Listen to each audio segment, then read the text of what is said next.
Hi, welcome back. You're more than welcome at home to follow along with us and attempt this breathing meditation technique. Lucky you're going to show me how to do it. Yes. And then we'll talk a little bit about the effects and what we can expect from it. So I wouldn't recommend this for anybody with high blood pressure, to consult with one of us teachers before you do it. But for anyone else, it's called Bastrika. That's a Sanskrit word for bellows breath. Bellows breath, okay. And if you are a caffeine drinker, this is good for you. It's like a shot of energy. Okay. And it's a vigorous inhalation and a forceful exhalation. Through the mouth or the nose? Through the nose. Okay. And it's regular normal breath. So if you know any other sort of breathing technique, it's nothing, it's just your own normal breath. Okay. So I'll show you a few rounds, then we'll get you to do it. Okay.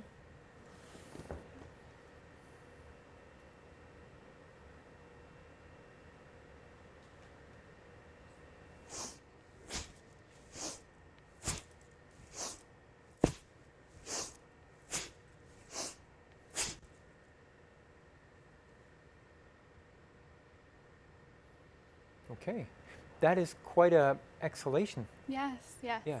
Yeah. So you would just be naturally detoxifying the lungs. Yes, yes. It's part of the process of what we offer in the happiness program. Okay. It's one of the techniques taught. Okay. And like I said, it's an energizing technique. You can do it in the morning is the best time to do it, but any time throughout the day, it's something you can do a couple times a day to really give yourself that energy. And the reason it's vigorous is to wake you up, and it really gives you that shot of energy that you need. Sure. Now, how many repetitions would you recommend a person doing? About 15. About 15. So you can do 15 and then take a break. Just have your palms facing the sky. Keep your eyes closed throughout the process.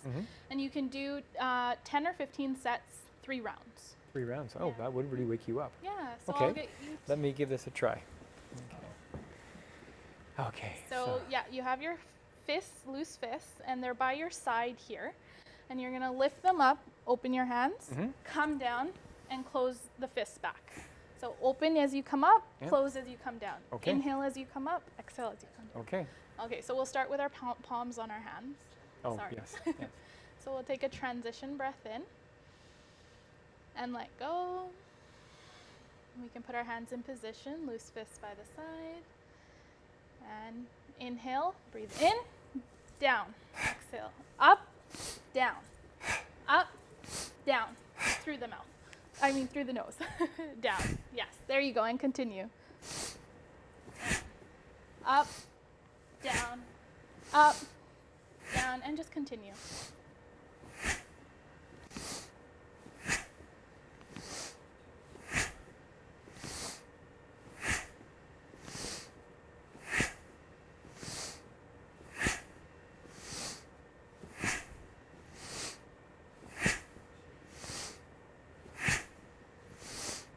Relax the hands, keep the eyes closed.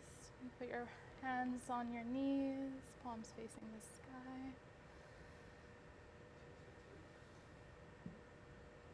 And when you feel complete, you may open your eyes. That's better than espresso. Yeah, it is, isn't it? That really does wake you up. Yeah. I can really feel my lungs alive right now. Yeah. So from a physical point of view then, if I was to do that 3 times in those sets, you would be quite awake, Yes. but you'd also be detoxifying your lungs, like I mentioned. So What else has research shown that you're doing to yourself? So throughout the process, you're detoxifying your lungs at a cellular level, and you can go to www.aolresearch.org to read more about it. But like I said before, anxiety, depression, stress in general, it's helped with people with diabetes. Cancer patients are turning to it, and it's helping anybody with any sort of ailments, or whether it's physical, emotional, mental, or a spiritual level. It goes through all those levels of your existence and touches each one. And so we know the breath is the most powerful tool we have, but it's the most underutilized.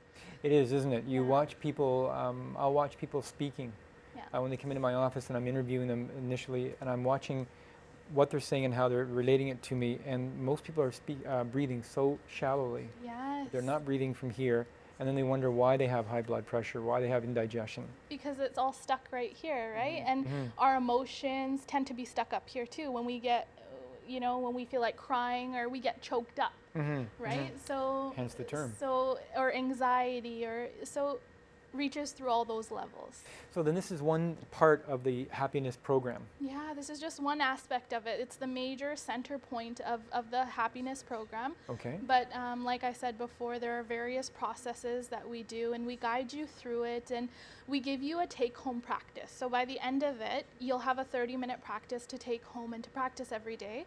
Okay. And once a week, you come with the group. So we have a group, an Art of Living group that meets once a week. And if you've done Kriya, Sudarshan Kriya, no matter where you're from in the world, you can come to our sessions on Thursdays to partake. Just partake. Yeah. And is it mainly then just the breathing, or you're doing other things as well? No, we're doing yoga, we're doing breathing techniques, and we have a mini knowledge session to recap what we learned in the course, just to keep it fresh. Everybody always comes back and they're like, oh, we didn't write this down, we didn't write that down. Yes, that happens. Right? So just to keep it fresh, or I tell people all the time to follow Sri Sri on Twitter or Facebook. He has little knowledge snippets, and it's good to keep your mind fresh and energetic. Sure, right? and it's always good to get together with like-minded people. Yes. Keep yourself focused.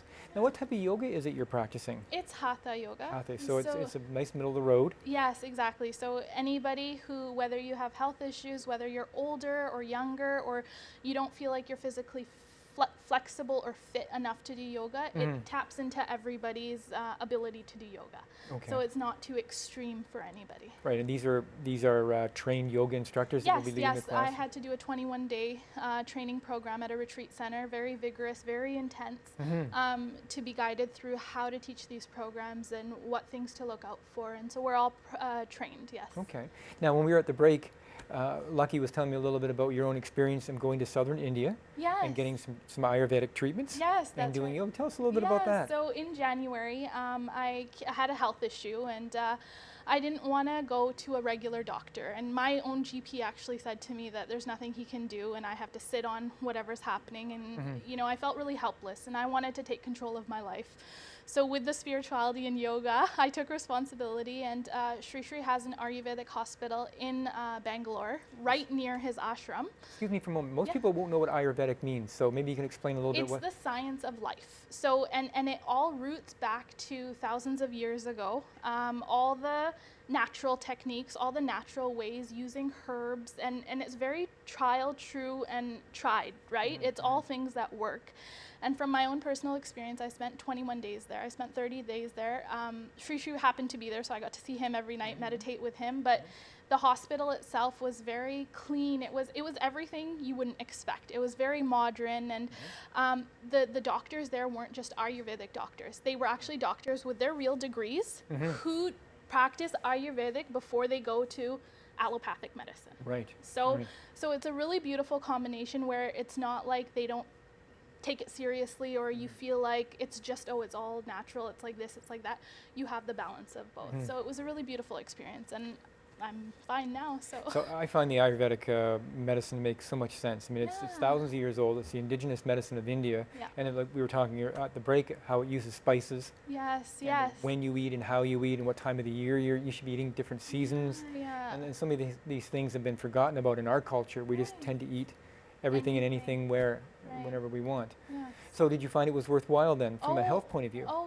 Absolutely. From a health point of view, they tended to every aspect that I needed them to, and it was all natural. And I came out feeling even better. And they do so much with diabetes. They do so much with a lot of other patients of different types. And if you actually look into it, if you Google it, you'll find out more about it, and varicose veins. And they have treatments for literally everything. So everything can be healed. Everything the body can be wants healed to at heal. the level of the body, right? Yes. And all naturally too. So for those people that might be interested in going, how does one pay for that? How does that work? They have a system there where you can call them. If you go to artofliving.org, you can get more information on it on the Ayurvedic hospital. Okay. And cost of treatment is obviously a lot less than it would be here, because it is in Indian rupees and whatnot. So seeing if you need to stay at the hospital, if you're going to stay outside the hospital, depending on what your specific treatment is, it's very dependent on the person. So I can't say. Yeah, how much generally, yes. Yeah. It sounds like it would be affordable for many people, though. And it's a really worthwhile experience, because you're tending to the spirit and to the bodies. Right. Which, You know, I started this show by talking of the connection between body, mind, and spirit, and here's a medical system that is actually honoring those connections and paying attention to it and enhancing it. So Lucky, can you tell me when the public may be able to tap into these programs? What's coming up? Yeah, so the Happiness Program here in Victoria will be October 22nd to 26th. It'll be at Camosun College.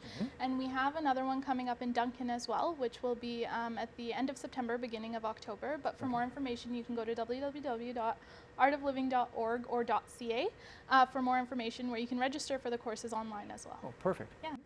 And I would say don't miss it, you know, just like Nana told me to just do it when I was 16, I would recommend it to anybody else. Just do it. So the course in Camosun, once people have taken that program, will there be anything they can follow up with? Yeah, so we have our follow-up sessions every Thursday here in Victoria. Okay.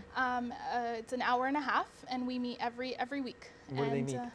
We meet at a yoga studio behind Quadra Sports and Fitness. Okay. It's on Quadra Street behind the Keg, and it's a fitness studio there, and we have our sessions there, and also in Duncan we have our sessions. As well. So there's lots of places people can connect in. Yeah, and anywhere across the world, continent.